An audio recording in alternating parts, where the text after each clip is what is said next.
Bonjour, alors je suis François Berthier, ancien élève de la section BTS technico-commercial option bois et dérivés du lycée Philippe Lamour de Nîmes. J'ai eu un parcours un petit peu atypique. Alors en fait je suis gérant unique du magasin, j'ai tout monté de A à Z, que ce soit l'enseigne, la structure, le site internet, etc.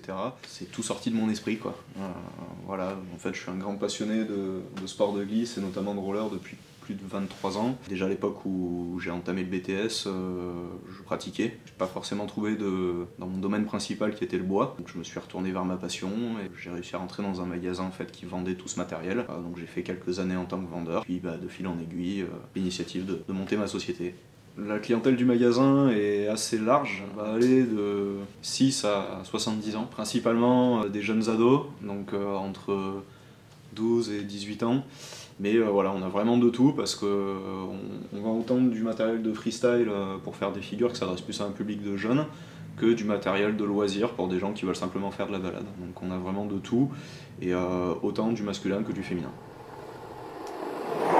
Alors j'en profite pour vous présenter une nouveauté. Vous voyez que ce roller a une sacrée particularité, il n'a que 3 roues. Voilà, généralement on a des rollers avec 4 roues.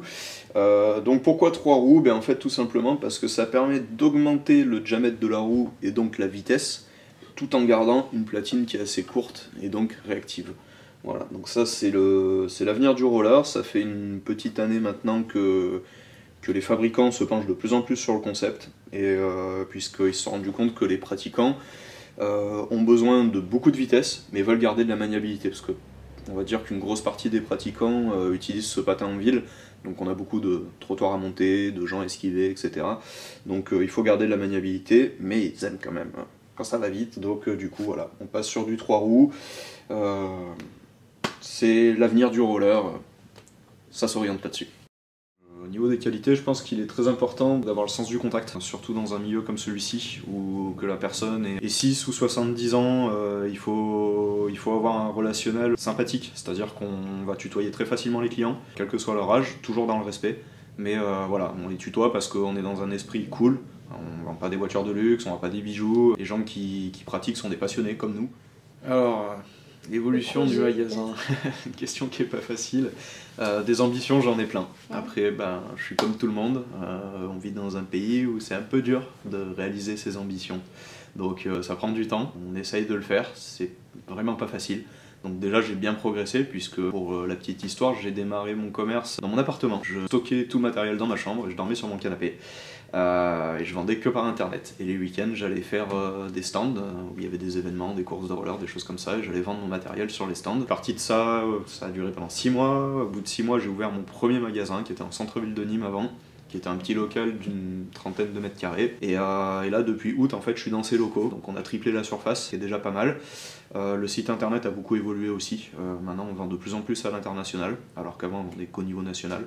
Donc voilà, c'est déjà des belles évolutions. Après, des projets, j'en ai plein, que je vais garder un petit peu secret, parce qu'il y a de la concurrence sur le marché. Mais voilà, oui, j'ai quelques projets, notamment avec l'international. Ouais. Alors, des souvenirs de ma scolarité de Philippe Lamour. Oui, j'en ai beaucoup.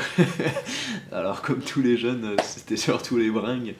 L'avantage de la section où on était, c'est qu'on était une petite section. On avait, si j'ai bonne mémoire, on était 14. Donc ça fait très vite un groupe qui est très soudé. Donc ça déjà c'est bien, parce qu'au-delà de la scolarité, on se voyait en dehors. Donc ça crée vraiment une bonne cohésion. Donc dans la scolarité, c'était très aidant parce que dès qu'il y avait un souci, on allait facilement voir les collègues pour s'entraider. Donc ça c'était cool.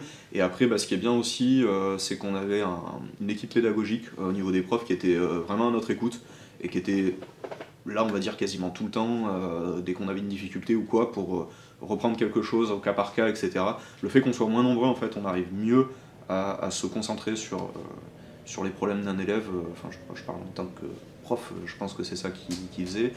Pour moi, ça a bien réussi, quoi. Voilà, après, la scolarité en elle-même, j'étais un peu comme tous les jeunes étudiants, je trouvais qu'il y avait des matières qui servaient à rien, des choses comme ça, hein, on va pas se voiler la face. Mais au bout du compte, avec du recul, et puis maintenant que je suis chef d'entreprise, je me rends compte que tout ce qu'on faisait était utile. Voilà, enfin, je sais pas, j'ai pas d'exemple précis là qui me viennent en tête, mais je me rappelle d'un collègue en particulier qui me disait ouais, l'anglais, ça m'agace, c'est pas mon truc, machin, il faisait péter les cours de langue. Moi je vois qu'aujourd'hui l'anglais je le pratique tous les jours. Voilà, que ce soit par email ou par téléphone avec mes fournisseurs, j'ai 80% de mes fournisseurs qui sont à l'étranger, c'est l'anglais, systématiquement. J'affirme haut et fort que le BTS m'a apporté beaucoup de choses, ouais, énormément, sur vraiment plein de domaines, que ce soit des notions de comptabilité, de gestion, de négociation, de vente avec les clients. Enfin, voilà, le métier de la vente, en fait, il est très complet parce qu'on ne sait jamais sur quel client on va tomber, on ne sait jamais comment va réagir un fournisseur à une demande. Donc en fait, tout ce qu'on peut apprendre dans notre BTS, il est utile. Certes, c'est un BTS technico-commercial bois, donc on fait tout ce qui est spécifique au métier du bois, mais aujourd'hui, regardez, je vends du plastique. Voilà, ça n'a rien à voir avec le bois, c'est complètement différent, mais les bases sont les mêmes, c'est que le produit qui change. Donc oui, ça sert.